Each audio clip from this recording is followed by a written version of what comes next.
The Champions League round of 16 draw has officially taken place, and now we know which teams will be coming up against each other in the round of 16 and what the route looks like for each of these teams to the final match. Now, to be honest, I think this draw was 100% expected. We see Real Madrid against Man City once again. We see Chelsea against PSG. We see Newcastle against Barcelona. And to be honest, if you would have asked me yesterday what the most possible draw was going to be, I probably would have said this. So I feel like at this point, we can't say it's random anymore. We know that some of these fixtures are definitely decided on. I don't think it's random at all, but we still see a few good matchups. I feel like there's so much hype for this Real Madrid versus Man City game. And in my opinion, I just feel like over too many years, it just doesn't hold the same value that it did, let's say 5 years ago. Obviously, for the last 5 or maybe 6 seasons, we've seen this matchup in every single Champions League campaign. And I feel like at this point, it's starting to get a little bit washed. I would have liked to see them not draw against each other, but this is all we got. So as you can see, here is the draw. We got the left side of the draw, and we also have the right side of the draw. In my opinion, the left side is definitely the tougher side. I feel like the teams on the left side are much more big name teams, much more better teams. Not to say that the teams on the right hand side are poor teams, but we do have some teams which realistically you wouldn't expect them to go to the semifinals or the finals. Now, as you know, I'm supporting Bodo Glimt in this Champions League. Yes, I have become a Bodo Glimt fan. I'm on the bandwagon because, to be honest, after Napoli dropped out, I was trying to find a team to support. And after what Bodo Glimt did against Inter Milan, which was absolutely crazy, I'm supporting Bodo Glimt. I don't care. You can call me whatever you want to call me, but I'm supporting Bodo Glimt. But let's start off by looking at the left side. So the first match we got is PSG against Chelsea. Now, obviously, we did see this matchup just a few months ago in the Club World Cup. And what happened?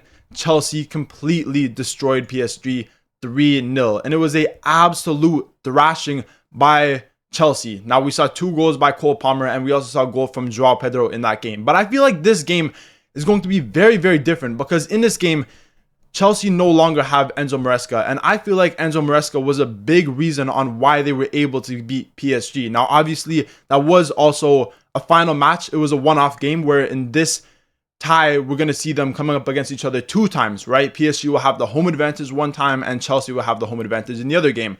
And for that reason, I feel like PSG are still the favorites, even though we saw Chelsea beat them in the summer, and we've seen PSG struggle this season. If you remember last season, for the whole first half of the season, PSG didn't have the best start. They weren't performing that good, but in the second half of the season, in the knockout stages in the Champions League, that's when they really turned up. And I feel like this may be a similar situation this season. If you look at PSG defensively this season, they haven't been that good. Their midfield hasn't looked as good. Now, obviously, they don't have Fabian Ruiz because he is injured. And I feel like he's a big part of that midfield. But I feel like PSG could still beat Chelsea in this matchup. Looking at the next matchup, we have Galatasaray against Liverpool. And this is an interesting one because we already saw this matchup in the league phase. And surprisingly enough, Galatasaray beat Liverpool 1-0. Now, in that game, they did have the home advantage, and the 1 goal was scored from a penalty. And to be fair, at that time, Liverpool were going through a little bit of a dry spell. It was at a time where they weren't performing that good. A lot of their attackers weren't getting the goals that they needed, and they were losing a lot of games, even in the Premier League. But at the current moment, Liverpool do look like a better team. They're still in that top 5 title race in the Premier League. And I feel like this matchup could really go either way. For me, the most important thing for Galatasaray is how they perform at home, because we saw Galatasaray against Juventus and how good they were at home. They won 5-2. It was a crazy, crazy match. And even though Juventus, they started off well, they scored the first goal. They scored the second goal right after Galatasaray scored. But into the halftime, they were up 2-1. But Galatasaray showed incredible talent in that second half to come back against Juventus. And that's the thing, when they're playing at Rams Park, that's probably one of the toughest stadiums to go to in this Champions League. So when Galatasaray have the home advantage in that first fixture, they need to try and win. They need to get a result, and ideally by multiple goals, because at Anfield, yes, I feel like Galatasaray can still score. They have the attackers, they have players like Yilmaz, they have Sané, they obviously have Victor Osimhen.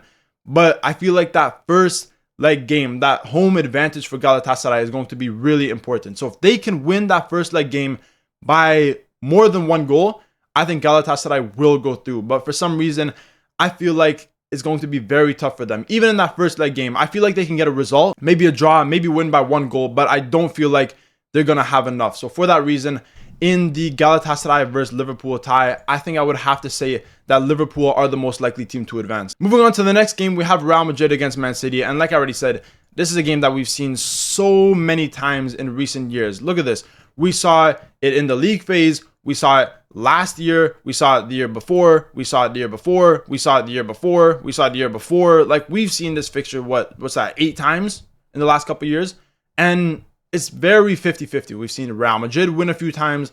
We've seen Man City win a few times. But we need to look back to this game in the league phase, because Man City did win 2-1 and Real Madrid had the home advantage. And I feel like this tells you a lot, because this was this season. This happened recently. And I feel like a really important player in a lot of Manchester City's games is Nico O'Reilly. And the ability that he has to play so many different positions is incredible, right? We've seen him play in this game. He was playing at the left back. We've seen him play as a left winger. We've seen him play as a defensive-minded midfielder. So he's played in so many different positions. Now, in this first matchup, obviously Real Madrid did have a few injuries. You didn't see Mbappe play. You saw in the midfield, they had a couple players which normally wouldn't play, and they were playing a 4-4-2 formation, which I feel like maybe won't be the best suited formation for Real Madrid in this matchup against Man City. But even in this matchup, even though Real Madrid may have a few players back from injury, I still feel like Man City have been the better team this season. Real Madrid have had issues defensively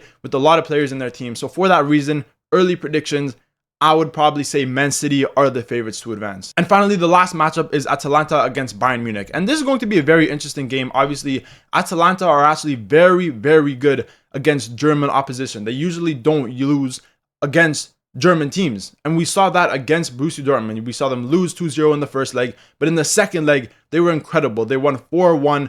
Benzemaini had an absolute stinker. He was definitely at fault for a majority of their goals. But with that being said, Atalanta don't have the same firepower that they had, let's say, a month ago when they had Ademola Lookman. Because Ademola Lookman going to Atletico Madrid was a big loss for Atalanta. And we do see some of their players currently suffering with an injury. We see Charles de Ketelaere out. We see Raspadori out. Obviously, Kristovic got fucking nailed in the head in the last game by Benzemaini against Borussia Dortmund. So in this game, if Atalanta are still missing multiple attackers, there's no chance. Absolutely no chance. If they get some of these players back, yes, they definitely have a chance. Playing at home in Bergamo, they could definitely get a result. But realistically, when they go to the second leg, Bayern Munich have the home advantage. I would probably predict Bayern Munich to advance. Moving on to the right side, we got Newcastle against Barcelona. And this is a very interesting game because once again, we already saw this matchup in the league phase and Barcelona won 2-1. And this game was being played at St. James's Park. And Newcastle lost, which they usually don't do. When they're playing at St. James's Park, they're usually a fantastic team. But in this game, Barcelona were definitely the better team. And Rashford had such an incredible match. He was definitely the man of the match. He scored the 2 goals, and he was by far the better team in this matchup. But realistically, I feel like Barcelona are the better team. But then again, defensively, this season, bro, I don't know what it is with Hansi Flick. I know it's his style of play, but in some situations, you just have to let it go. You have to let it go. You can't be as stubborn. And that's how, for example, we saw them lose 4-0 against Atletico Madrid, which was a very, very poor performance by Barcelona. But at the same time, we already saw them beat Newcastle. They'll definitely come into this game the more confident team. So for that reason, I would probably predict that Barcelona would advance over Newcastle. Moving on to the next matchup, we have Atletico Madrid against Tottenham. And I feel like a lot of people have been saying that this is a pretty boring matchup, that this is going to be the least watched matchup with the least hype matchup. But in my opinion, this is actually very, very interesting because in the league phase, Tottenham were one of the best teams in the Champions League. They won almost every single game. They finished in the top 8 and they were really, really good, which is crazy compared to how poorly they've been in the Premier League. And the Premier League, they're horrible, completely trash. They're almost in the relegation zone. But in the Champions League, it seems like that's where they're putting all their energy. And in this tie against Atletico Madrid, you never know. Tottenham could possibly upset Atletico Madrid. Now, currently, Tottenham are suffering with loads of injuries. I'm just looking at this injury list right now, and it looks pretty scary. And a lot of these players look like they're coming back around March or April, which obviously would be too late for the games as they're in a week and a half at the beginning of March. So you never know. Tottenham with all these injuries, it's not looking too good. And at the same time, Atletico Madrid, their attack has looked really good this season. Yes, in terms of their squad, they've been inconsistent. We've seen them get some incredible results. Obviously, they beat Real Betis by multiple goals. They beat Barcelona 4-0. But we've also seen them lose to Real Betis. They lost to Rayo Vallecano. They've gotten some poor results as well. But in terms of their attack, I feel like they have so many scoring outlets. If you look at Julian Alvarez, you look at Sorloth, you look at Antoine Griezmann, now you look at Ademola Lookman, who's been fantastic since he came to Atletico Madrid. I feel like they are definitely the better team over Tottenham. Now, like I said, it could go either way because Tottenham in the Champions League have surprised a lot of people. But at the current moment, I'm going to have to predict Atletico Madrid to advance. Moving on to the next match, we have Bodo Glimt against Sporting. And this is a matchup that I'm actually really interested in. Like I already said, I'm supporting Bodo Glimt. You can call me a bandwagon, I don't care. I'm supporting Bodo Glimt. With their home advantage in that game, in that first leg game, they need to win by multiple goals. This is a very similar situation to Galatasaray. I feel like if Bodo Glimt can do what they did against Inter with some incredible plays by Jens Petter Hoeg, by their striker, who I think his name is also Hoeg or something, the Denmark striker. He was incredible in some of their recent games.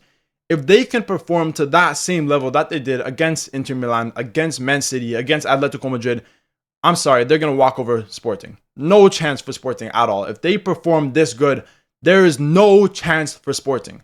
Now, realistically, Sporting were very good in the league phase. I remember they did end up losing to Napoli, but other than that, they performed very well in majority of their other games. And if you look at some of their players, if you look at their striker, Luis Suarez, you never know. He could bag a brace in this matchup against Bodo Glimt. So this could be a very interesting matchup. With Bodo Glimt having the home advantage in that first game, I do feel like they will be able to get a very good result against Sporting. I feel like they could probably win that first leg game by 1 or 2 goals.